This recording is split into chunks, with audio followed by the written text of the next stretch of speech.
Thank you for joining us this morning. My first question is, why did you decide to run for state representative? And who was the first person you told when you decided to run? You know, it was probably a lot of things that were happening in my business, the things that I perceived as being fairly negative. And so, you know, you start looking, what are the solutions? And you'd like to see those things fixed, and you'd like to see them all just go away magically. But, you know, it literally, it came to a point where we had to start thinking about, well, what are the options here, and what's going to happen. And so probably the first person I told was probably our kids. Carrie and I talked about it, my wife. And yeah, we probably shared it with our kids first, see what their reaction was, and it went well. Can you share a little bit about yourself, your home life, and your professional life? Yeah, this is going to be a big change just day to day for us. You know, I got a closet full of Carhartt and Dickies. So day to day, I work in the log accent industry. So in the Brainerd Lakes area, that's kind of cabin central.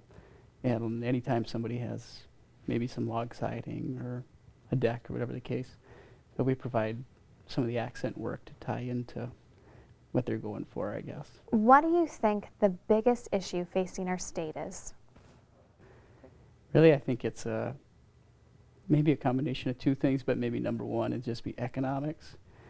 And that was kind of what I referred to earlier in my own business, and I'm seeing things happen that led me to feel as though we really weren't being represented on some of these economic issues.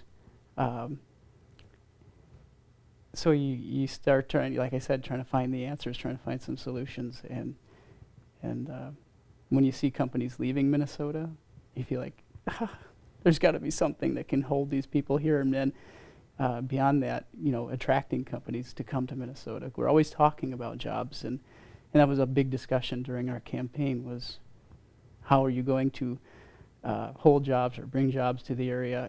And our district is 75% service-based industry now. And those aren't really long-term solutions for a lot of people. They're going to need something beyond that.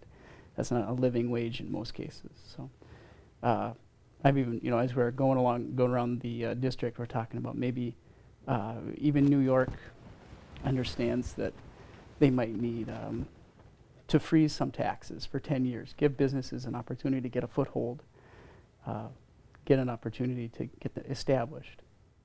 If you were banished to a deserted island, what 3 items would you bring with you, and why? Well, obviously you'd want to have your family with you.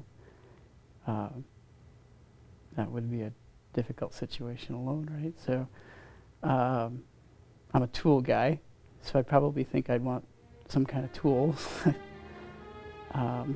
and probably a Bible, some inspiration. Thank you for taking the time to sit down and join us.